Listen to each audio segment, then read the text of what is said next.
Yo, yo, yo, what's good? It's your boy, the urban legend, K to the Bird, KGUSA representative all day in the building. And today, we're going to be talking about some more facts, not fiction. And the artist we're going to be focusing on today is E.S.G, a Houston, Texas legend, a legend from the South. You know, it's an honor for me to do this one right here today, man. Facts, not fiction. E.S.G.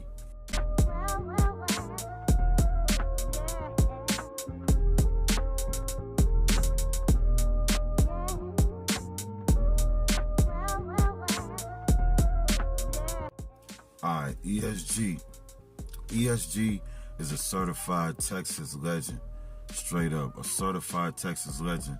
He got on in the game and building his bones and building his career in the city of Houston. But E.S.G. was originally born in L.A. Originally, not L.A., Los Angeles. He was born in L.A., Louisiana, you know what I mean, from the bayou, you know what I mean. He grew up in that culture of being Creole. A lot of people don't know that about E.S.G., but E.S.G.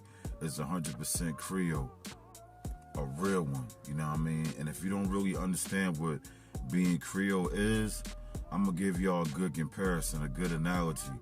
Creole is similar to being Geechee. It's similar to when people say he's Geechee or whatever, being from the Geechee land. Creole is similar to that, you know what I mean. People that are Creole got their own culture, they got their own, you know, way of talking, their own dialect, and they got their own independence, you know, usually working off their own land or working off their own food that they preparing, their own recipes, and building themselves up independently. So when E.S.G. went to college, he moved to Houston, you know what I mean. When he was fresh out of high school, he went to U.F.H. for a little while, you know what I mean. I don't think he made it through there with a diploma or whatever, but I think he went up there on a basketball scholarship or something like that, you know what I mean, for balling. Either basketball or football, don't quote me on that. But anyway, he went to U.F.H. and he was at the University of Houston. That's when he started making his music and hanging out with legends like DJ Screw. See, E.S.G. is an original member of the S.U.C. clique. And if you don't know what the S.U.C. clique is, that's the screwed up clique that DJ Screw made, you know, legendary clique. These guys was going ghetto gold and ghetto platinum way before the independent game really got known and recognized around the world. They were known for selling hundreds of thousands, even sometimes millions of records independently, pushing them out themselves in their market. And the reason being, you know, Texas is a real big state. It's a huge state. And if you can capitalize on that huge state and that huge market and make a name for yourself, it can bring dollars and generate wealth for everybody that's participating in that situation. So E.S.G., he was hanging out with legends, you know what I mean? He was very close with DJ Screw. And DJ Screw is a certified legend. If you don't know, do your research. But DJ Screw is the one that started off with slowing the records down, you know what I mean, making the records slow down and putting the chop to it. And that's why they named it Chopped and Screwed. Chop is when, you know, you flip that record and make the word come back like 2-3 times, and you know what screwed is when the shit is all the way slowed down. So DJ Screw and E.S.G. was building their relationship, man, you know what I mean. At the time, DJ Screw was living in Mo City, you know what I mean, Missouri City, you know, that shit real close to Houston, and everybody in Texas, they understand what Mo City is. But for everybody that don't know, Missouri City is really close to Texas. It's less than an hour away. So it's pretty much another part of Houston. Pretty much, that's the way the city feel about it. That's the way the state feel about it, you know what I mean? It's another part in Houston. Because in Houston, man, the Southside is that far apart from the North Side, about the same distance. So if you're going to say the North Side is Houston, you definitely got to include most cities being a part of Houston too. So anyway, man, they was building their relationship and networking and making mixtapes. You know, it was E.S.G., it was Fat Pat, and it was Mo. You know what I mean? Big Mo, you know what I mean? The Bar Baby. And if you ain't know about Fat Pat, Big Mo, the Bar Baby, you need to look those things up and get on that music. And also, I forgot Lil Kiki was definitely a big member in the SUC clique when it was first starting out, building this shit around the whole world. So E.S.G, he was doing his thing, grinding independent and screwing. He was building a relationship, so he was building a buzz in the streets off the mixtapes, because those mixtapes were getting around majorly. So he finessed that into getting him a label deal. You know what I mean? He got a label deal, and the first album he dropped was called Sailing Through the South. Sailing Through the South, man, a classic album. It had a real dope cover, man. The cover was like them boys in the old school, and it looked like they sailing through the South, like in the old school, going over the water or whatever, you know what I mean, over the map. And I thought that shit was real ill. And everybody that heard that album or are familiar with the album knows that that album is a Texas classic. I don't know for sure if it went platinum, but it definitely went ghetto gold, and that's for sure. And in Texas alone, in that market, after that album, E.S.G became a legend, man. Straight up and down, just like that. After that album that he dropped, Sailing Through the South, he became a legend. So he kept his independent game going, building his buzz, doing his thing, selling his records. And then in the early 2000s, Texas had a very big moment when Pimp C came back home. Rest in peace to the Pimp. When Pimp C got free, Houston and all the surrounding cities in Texas all came together on one movement. And that's when you got the artists like Mike Jones came out, Slim Thug came out, Paul Wall came out, Chamillionaire came out, you know what I mean? Devin the Dude came out, which he was already out, but it kind of brought this new energy and rejuvenation to the Houston and Texas market at the time. So every artist that was out in Houston that was doing their thing already benefited off that buzz. Even legendary artists like Scarface, you know, they all benefited off that moment when Pimp C came home and Pimp C said, fuck all the beefing. We ain't gonna let these record companies separate us. We gonna come together. We gonna dot our I's and cross our T's and get on our game. And we gonna bring this shit together and, you know what I mean, break bread together and build that independence, you know what I mean? And at that time, you know, Jay Prince has always been a big person that stood on independence. And if you don't know who Jay Prince is, you know, he's a legendary CEO. You need to look it up. Big Jay Prince, not Jay Prince Jr. So them boys was getting it in, building that market. And at that time, man, it was Houston was having that moment, and E.S.G benefited off it because he started doing collaboration albums with the homie Slim Thug. Yeah, you know what I mean? He capitalized on that moment because Slim Thug was having a moment in that era when Houston and Texas was having that big push in the industry. So he linked up with Slim Thug and they did a couple of albums together, man. And you should definitely check those albums out because those albums were classics, you know what I mean?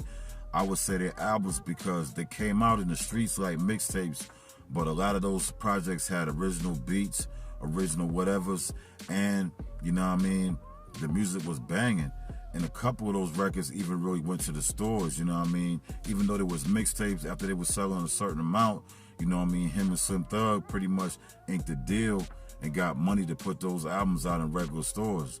You know, they didn't come out in their original form, but the music came out on retail. So after him and Slim Thug had they run on pushing the Southside and the Northside, because E.S.G been repping the South Side of Houston. That's where he been chilling at. That's where he been damn earning his stripes at in the streets. And Slim Thug is from the North Side of Houston. So when they came together and did that album and those projects together, that was real big for the state. So after E.S.G stopped rocking with Slim Thug, they didn't fall out of nothing. They didn't have no beef. You know, people just go into different business ventures, you know, the older they get. E.S.G started doing comedy, man. E.S.G started doing comedy, started doing stand-up comedy. I know y'all see T.I. doing that right now, and probably more rappers in the future gonna try that lane.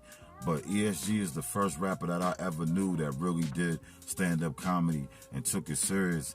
And the nigga was getting booked more for comedy than he was getting booked to rap. And that's major, man. I mean, he had something going. And that's dope. I salute that entrepreneur spirit that he had when he was pushing.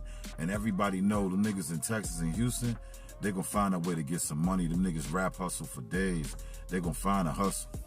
And after he started doing the comedy stuff, man, you know, he just started focusing on doing the independent game, working with people, you know what I mean, being on a lot of podcasts, being on shows, you know what I mean, like cooking shows and things like that of that nature. He been on a whole slew of them all over YouTube, just grinding, networking his brand. He also was releasing a lot of new music, you know what I mean, working with a lot of new independent up-and-coming artists. So when he was in that lane doing his thing independently, always staying in the studio, I happened to stumble across him one day, you know what I mean? I was out there in Houston, in Texas, networking, doing my thing, and I was in the studio working with Little Flip on a record, you know what I mean? We was working on the Drippin' Sauce record. We was doing the visuals and doing the recording, and we was knocking it out. And that same night, E.S.G came through that same studio, and he was working on something else. So I saw him in the room, and I was like, yo, what's good, man? You a legend, bro. I want to get some music in with you. And he was like, let me see what you rocking with. He was hearing the shit I was doing with Flip, and he said, yo, that shit you did with Flip is hard. So I was like, yo, I got another record, man. I was about to put Flip on it, but I think it'd be even dope to get you on it. And that record was called Finessing. You know what I mean? I was in a bag on that record, you know what I mean? And it was produced by Just Bronson, you know what I mean? And I had that record in the stash for a minute in my mind. I didn't ever really drop it already, but I already had it in my mind because I don't write. If I just remember the tone and the flow and the cadence, it's already done, it's already written pretty much.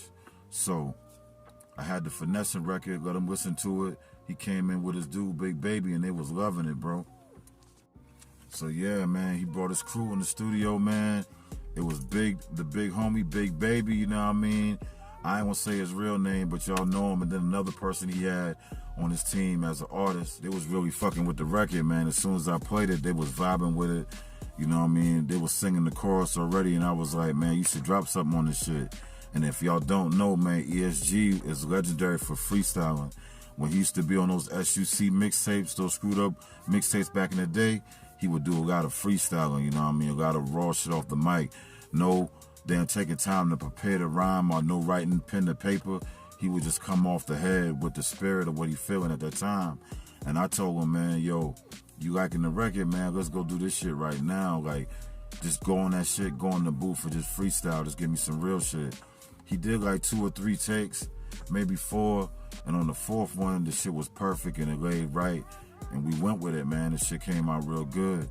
So as soon as we got done doing the record, I was like, man, you know the studio in the back, they got the green screen shit.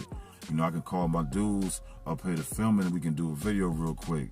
I gotta give a shout out to the big dogs that came through that day and helped with the video. My dudes, the Twin Network, the twins out there in Houston, man.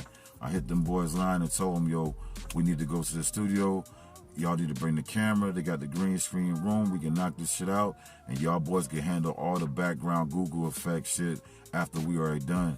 But let's go get this shit done while we all here. Because the studio that we was at is called a compound. They got 4 studios in this one building separate. And they got a whole photo studio in this building. And then they got a digital green screen room in this building as well. So we got to it right then that same night, man. The twins pulled up. Me and E.S.G got our angles right, you know what I mean? Went over the song a couple times and it was fresh. I just recorded my part. He just recorded his part. It was fresh, but we kept on listening to it, back playing it, and we was like, yo, we got it. And we just laid that shit down, man. And that shit came out as a classic, bro. And that track is called Finessing, featuring the big homie from Houston, Texas, E.S.G, and it's on all platforms. We got a video out for it and everything. And after that, man, me and E.S.G pretty much built a good relationship after that, you know what I mean? We would chop it up, talk to him anytime I'm in town, and we did another record together with my dude from Colorado, Black Static Blue Flame, and that record was called Kill Gang, and E.S.G just came through and dropped the hook on that record, and that shit came out good too, man. But E.S.G, in my book, always been a certified legend, so it's always a personal thing in my mind to get a record done with him, you know what I mean? Especially because I'm always tapping into the Houston and Texas market, so I always want the people that really put in a lot of work in the state, not this new school way of putting in work where you're just doing internet shit, but niggas that really was out there going hand in hand, out the trunk with the CDs, you know, walking around, shaking hands and kissing babies like the mayor. And he's one of those artists that built his whole career doing it that way. So it was an honor to get him on the record, an honor. And that's all for today, man. I just brought y'all some facts, not fiction, about the big homie, the legendary Texas artist, E.S.G. If you don't know about them, do your research and get on game. I'm going to see y'all on the next one. Peace and love.